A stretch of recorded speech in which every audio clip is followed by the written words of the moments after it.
नमस्कार, मैं अमित कुमार और आप देख रहे हैं सिटी बिग न्यूज। हिसार के एक ऐसे निर्दलीय प्रत्याशी जो पूर्व में हिसार के मेयर भी रहे, लेकिन भारतीय जनता पार्टी से खफा होकर हिसार विधानसभा सीट से उन्होंने निर्दलीय अपना नामांकन भरा और लोगों के बीच में लगातार जनसंपर्क अभियान जारी रखे हुए हैं।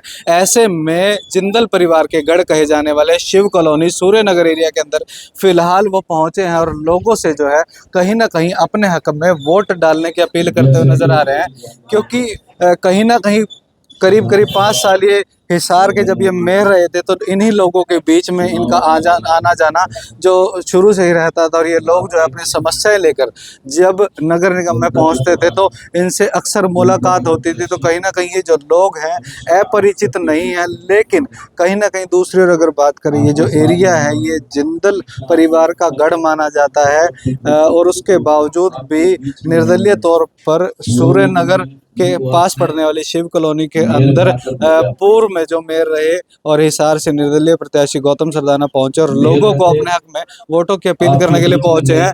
तो क्या लगता है कि जो यहाँ की जनता है जिंदल परिवार से बगावत करके इनके हक में वोट डालने का काम करेगी और किस तरीके से गौतम सरदाना यहाँ के जो लोगों को जो है कन्विंस कर पाएंगे? तो अभी कुछ ही देर में जो है गौतम सरदाना यहाँ पर लोगों को जो है संबोधित करने वाले, तो सुनवाते हैं आपको कि किस तरीके से जो है गौतम सरदाना यहाँ के लोगों को अपने हक में वोट डालने की अपील करते हुए नजर आएंगे। तो मैं ज्यादा ना कहते हुए, क्योंकि आप काफी देर से इंतजार कर रहे हैं, हमारे निशान हॉकी बॉल का, हॉकी और बॉल कौन सा निशान है गौतम सरदाना का? 13 नंबर पे। और नंबर क्या है मशीन के अंदर? 13। ये भी वाहेगुरु का शब्द है कि 13 सब 13 ही 13। देखिए परमात्मा की कृपा है। ये आज हम चैंपियनशिप ट्रॉफी जीते हैं और हमें नंबर मशीन के अंदर ऐसा मिल रहा है और आप सबका आशीर्वाद मिल रहा है। चुनाव प्रचार कैसा चल रहा है? देखिए आपके आगे है और जनता की जो पुरानी मांगे हैं और जिन पर आज तक काम नहीं हुए, तो 2 बार विधायक हमारे बने नगर निगम के, हमने काम अभी आपके आगे सबसे पूछे, सबने हाथ उठा के समर्थन किया कि नगर निगम के काम हुए हैं। और लेकिन जो काम रह गए, यहाँ शिव कॉलोनी में आज बैठा हूँ मैं, शिव कॉलोनी में एक रास्ते की डिमांड है। इनकी बहुत पुरानी डिमांड है, ये वर्षों पुरानी डिमांड है और ये डिमांड आज तक पूरी नहीं हुई। ये मैं इनसे कह के जा रहा हूँ, आपके रास्ते की समस्या का मैं समाधान करूँगा, आपको रास्ता जरूर दिलाऊंगा। अभी मैं सुन रही थी आप कह रहे थे 2 बार के विधायक बन गए लेकिन काम नहीं करवा पाए। क्या लगता है आपको, मतलब नीयत नहीं थी या फिर करवाना ही नहीं चाह रहे थे? क्या चक्कर? ये तो उनसे ये जवाब मांगेंगे, यही मांगेंगे जवाब उनसे कि जब वो आएंगे इनके बीच में प्रलोभन देने आएंगे। ये सवाल जैसे सवाल मेरे से इन बहनों ने किए हैं वैसे सवाल सबसे कर लेंगे। और जैसे इन्होंने समर्थन किया है तो इनको अगर ये चीज़ें चाहिए तो हॉकी और बॉल पे बटन दबाएंगे, इन्होंने वायदा किया है। और इनके सभी काम जो होंगे, शिक्षा चिकित्सा पर भी मैं बोला हूँ कि शिक्षा चिकित्सा का जो व्यापारीकरण होता है वो मैं व्यापारीकरण नहीं होने।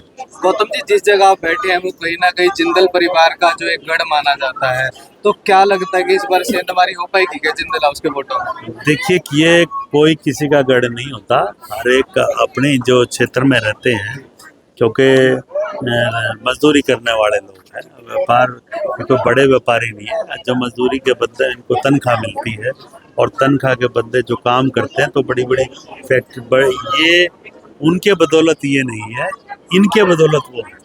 तो ऐसा कुछ नहीं है, जो इनके बीच में रहेगा विधायक वही बनेगा। क्या लगता है इस बार हिसार की सरदारी आपके सिर के ऊपर ताज बनाकर विधानसभा में जितवाने का काम करेगी? देखिए, मैं आपको सारा घटनाक्रम आपके आगे था। मैं खुद जो है अपने आप को मैंने उम्मीदवार नहीं बनाया, हिसार की जनता ने ही फैसला करके उम्मीदवार बनाया और उसी फैसले के अनुरूप ही मैं कार्य कर रहा हूँ। तस्वीरों में आप देख पा रहे हैं कि किस तरीके से जो हिसार से निर्दलीय प्रत्याशी गौतम सरदाना जो है अपने चुनाव निशान के साथ स्थानीय लोगों के बीच में खड़े हैं और कहीं ना कहीं स्थानीय लोगों ने भी इस बात का आश्वासन दिलाते हुए यह बात कही है कि भविष्य में जो 5 अक्टूबर को विधानसभा के चुनाव होने वाले हैं उसमें आपके हक में जो है मतदान करने का काम करें। कहीं ना कहीं इस बात का आश्वासन स्थानीय लोग देते हुए नजर आ रहे हैं और बूढ़े बुजुर्ग महिलाएं जो हैं गौतम सरदाना को आशीर्वाद देते हुए इस बात से आश्वस्त करते हुए नजर आ रहे हैं कि आपको घबराने की जरूरत नहीं है। जिस तरीके से आपने मेयर के पद पर रहते हुए हमारे एरिया का जो भला किया है, जो काम नगर निगम के अंतर्गत आते थे आपने वो बखूबी निभाए हैं, करवाए हैं।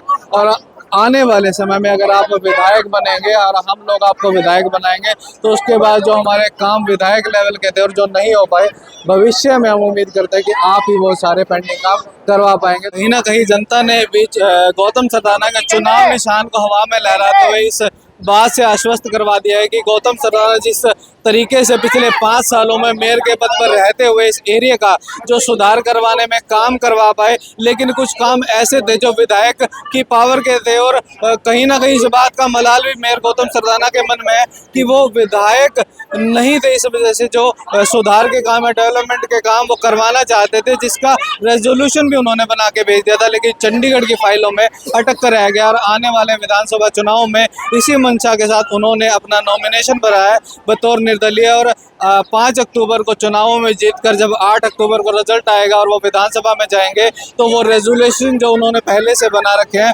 उन्हें चंडीगढ़ से पास करवाने का काम भी करवाने का काम करेंगे। ऐसे में आपकी जो भी राय है वो कमेंट करके जरूर बताएं। इस वीडियो को शेयर करना ना भूलें। धन्यवाद।